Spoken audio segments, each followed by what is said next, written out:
super décompte. Merci Ah Chloé, ouais. pour le décompte. Oui, j'espère que vous allez bien. En ce mois de novembre, on se retrouve pour notre nouvelle émission des recettes de Titi. C'est ça, trop Voilà. contente. Exactement. Tu vas bien? Oui, ça va, écoute, ouais. Ouais, pas trop froid là en novembre? On sent que ça y est, ça arrive là. Ouais, Bon, là, la moi chaleur, personnellement, l'été fini. ouais, mais j'aime bien aussi quand ça commence le froid, mais c'est surtout j'aime la neige. Ah, vivement qu'il neige. C'est J'espère qu'il va ça. neiger cette année. Oui, bon, on n'est pas dans la meilleure région pour avoir de la neige tous les jours, mais enfin bon, on Pas espère. faux. Mais d'où la persévérance dans la prière. Oui, c'est vrai, c'est vrai. Aïe. Alors, de quoi est-ce que l'on va parler un petit peu ce matin? Bah justement, de la prière. Ah bah voilà. Prier, mais en cherchant sa volonté. Ça, c'est important. Ça, c'est oui, parce qu'on l'oublie quand on prie des fois. Et oui, des fois, c'est nous-mêmes, nos désirs et nos passions qu'on fait passer avant. C'est ça. Où on a un but vraiment spécifique dans la prière, mais on se dit, mais quand même, si ça pouvait être comme ça, ce serait pas mal peut-être. Ça nous rassure en fait, tout bêtement, hein, mais c'est pas sa volonté. C'est ça. Des fois, Dieu ne fait pas comme on pense, Dieu ne fait pas comme on imagine, et Dieu ne fait pas comme nous, on calcule. Nous, des fois, on calcule, hein, on fait ça va être comme ça, comme ça, comme ça, comme ça. Bah, Dieu, des fois, c'est comme ça et comme C'est ça. Exactement. Rien à voir avec nos schémas. Avec le schéma. Moi, je dis toujours à mes enfants, Dieu, il est épatant. Tu t'y attends jamais. C'est ça en fait, c'est ça qui est épatant. C'est que tu te dis, mais c'est pas possible, quoi. C'est vrai. Il est vraiment époustouflant. C'est ça. Alors moi, j'ai vu quelque chose. Alors c'est quelqu'un, il s'appelle Lloyd John. Je ne vais pas dire son nom de famille parce que j'arriverai pas à le prononcer. Mais ce qu'il a dit, vraiment, je trouve ça vraiment bien par rapport. Ouais, et intéressant. Donc c'est la prière n'est pas une méthode qui nous permet d'obliger Dieu à faire notre volonté. C'est un moyen par lequel nos demandes peuvent être réorientées selon sa volonté. C'est une belle pensée. Waouh. Une belle façon de voir la Ça, prière. oui, ouais. Et je crois que même il a tout dit, quoi. Dans la façon de nous réorienter dans la prière, c'est ça. C'est ça, c'est quand on prie, vraiment être à l'écoute de ce que Dieu veut, plus que de nous, ce que nous sommes à l'écoute de nos désirs. Je sais pas si c'est bien compréhensible, mais oui. Moi j'ai compris parce que je suis dedans, j'avoue, mais mais c'est ça, c'est tout à fait ça, ouais. Et on a un bel exemple d'ailleurs de ça dans la Bible. Hein. C'est ça, c'est alors c'est le alors, excusez-moi pour les passages, hein, moi je suis un peu justement désorientée, mais il est dit que Jésus il a prié 3 fois, donc c'est au moment où il sait qu'il est voué pour la croix, quoi, hein, donc et il prie, mais il prie alors que c'est Dieu, c'est son Père, ouais, c'est ça, il prie en disant moi je vais faire selon ta volonté, c'est selon ta volonté. Là, l'image, elle est plus que percutante. Moi, je sais. Après, c'est très visuel, mais La Passion du Christ, le film qui est sorti, moi, je revois toujours cette image. Ça m'a touchée parce qu'on a beau lire, des fois, on s'imagine pas vraiment la douleur et non seulement physique, mais aussi tout ce qui l'a touché intérieurement, ce qu'il a vécu. Et là, vraiment, d'être consacré encore à ce moment-là, de savoir ce qu'il attend, il dit, ben voilà, je prie, mais vraiment que je reste fidèle à ta volonté, quoi.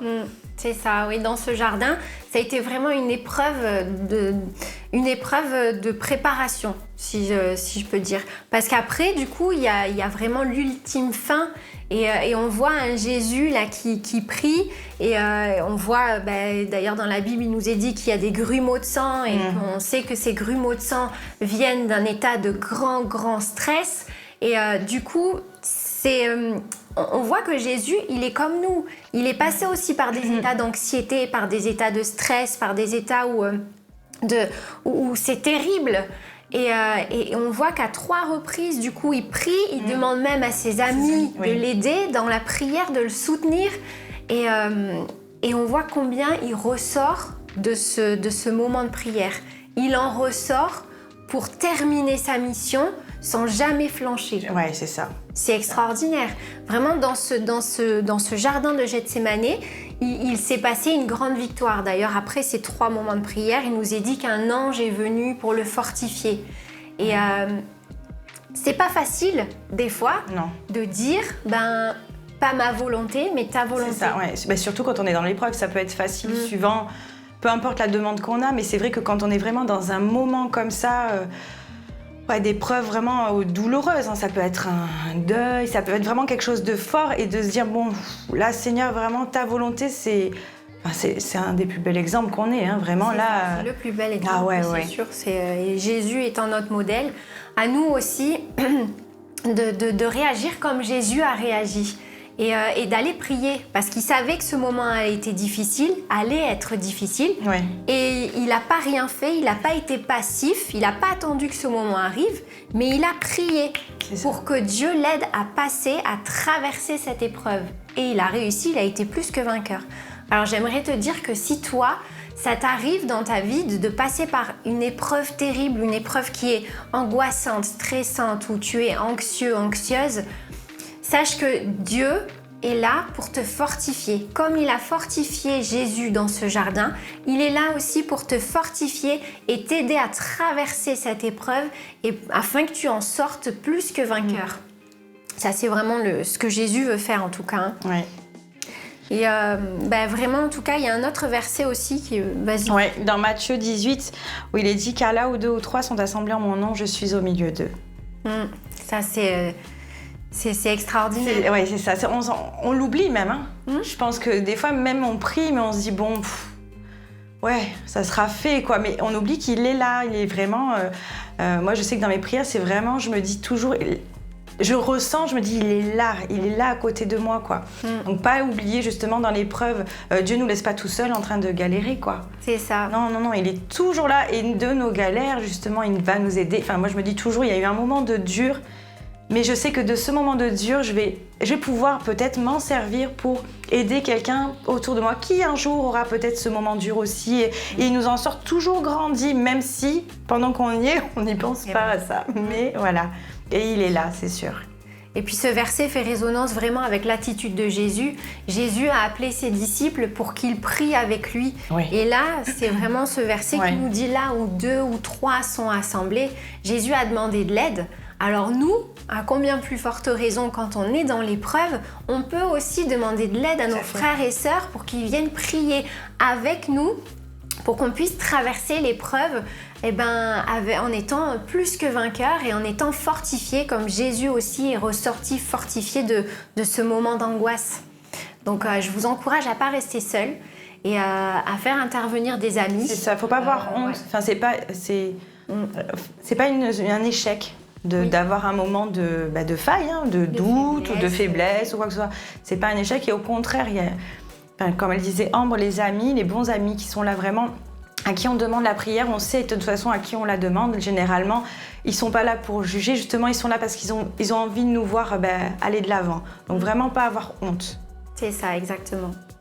On va prier pour tout ça. Seigneur Jésus, je te remercie pour ces moments. Merci Seigneur pour tout ce que tu nous enseignes dans ta parole. Merci parce que c'est vraiment une lumière sur notre chemin.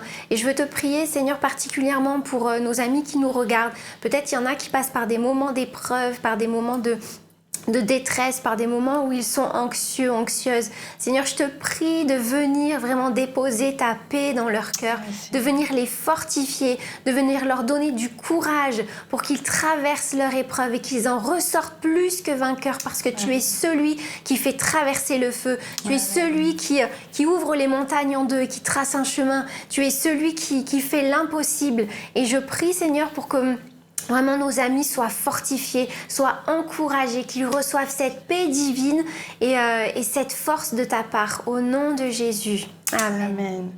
Amen. Soyez bénis, soyez encouragés, accrochez-vous au Seigneur. Et il y a toujours une fin avec le Seigneur. À un moment donné, il met un terme. C'est ça. Et voilà. Amen. Alors Laetitia, qu'est-ce que tu nous as préparé de bon aujourd'hui ? Alors aujourd'hui, ce sont, pareil, partage en famille très rapide, très simple, efficace, les pommes au four. Délicieux. Ah oui, c'est délicieux, c'est simple. Alors pommes au four, on peut mettre soit à la cannelle, soit sans cannelle. Ça, c'est tout dépend les goûts, bien sûr. Et alors, la fabrication, la réalisation est très très simple. Je vais vous montrer très rapidement. Donc vous prenez des pommes. Jusque-là, d'accord. Ça va. Rouge, verte, comme tu Alors, des pommes, comme vous voulez. Moi, j'aime bien ceux qui sont un peu plus acides. Bon, après. Donc, si vous avez ceci qui est très très bien pour enlever le trognon du milieu, donc vous enlevez bien évidemment ça. Vous le remplissez de beurre. Alors, toujours le beurre, hein. Je suis désolée, mais moi, dans la cuisine, entre l'huile d'olive et le beurre, c'est la base. Donc, vous remplissez de beurre et vous mettez dans un plat. Vous allez voir, aujourd'hui, c'est très rapide la recette. Hein. Vous versez donc du sucre cassonade dessus, un peu de cannelle si vous voulez, et vous mettez au four. Vous laissez bien au four tranquillement. Moi j'aime bien quand la peau commence à exploser, là c'est que ça commence à être bon, le sucre est bien rentré, le beurre aussi. Et ça c'est l'idéal pour un petit goûter, ou même le soir, hein, très très rapide. Dessert. Ou un bon dessert aussi. Je vais vous montrer ce que ça va donner. Vous allez voir, nous on a les odeurs, pas vous, tant pis pour vous. C'est à vous de le réaliser chez vous. C'est ça. Avoir les odeurs. Ah oui. Et là, vous avez... Ça fait un bon jus, hein. Ah oui, ça fait un bon jus. Alors là, ce qui se régale, moi, mes enfants particulièrement, c'est que ils prennent la cuillère pour re-remplir l'intérieur de la pomme, tu vois. Et oui, parce que le beurre, du coup, il s'est échappé de c'est ça. De la pomme. Alors attends, j'avais une cuillère, voilà. Et attendez, on va vous enlever. Hop, je là. sens, vous voulez voir. Et alors là, c'est pas que je te déconseille, hein, mais vaut mieux attendre, c'est très chaud. Là, c'est chaud. Et donc la pomme, elle a cuit tranquillement. Le sucre et le beurre est bien entré dedans. Et puis, bon, c'est à volonté hein, de rajouter le beurre dessus. Voilà, vous voyez, c'est très simple. Hein, c'est très simple, très rapide, oui. C'est voilà. quoi, c'est à peu près 20 minutes la cuisson? Ouais, 20 minutes. Moi, après, ce que je fais, c'est que j'éteins mon four, je laisse bien un petit peu encore au chaud. Comme ça finit de cuire tranquillement. Et puis voilà, et après, il n'y a plus qu'à déguster. Excellent. Bon voilà, hein, maintenant c'est à vous de réaliser cette recette et de faire partager ça à vos amis. Ben oui. Pour un repas en famille. Quand on reçoit, voilà, c'est ça, c'est très rapide. Voilà. Et Super. puis les pommes, on en trouve toute l'année. C'est ça. Donc, le mois de novembre, donc c'est bon, vous pouvez y aller. C'est clair. Bon, et bien en tout cas, on espère que cette émission vous aura encouragé et puis on se retrouve pour le mois de décembre. Oui, ça approche. Exactement, le mois de Noël. C'est ça. Bon, en attendant, on vous fait des gros bisous et puis à très vite. Source de vie. The Church to be. Bye. Au revoir.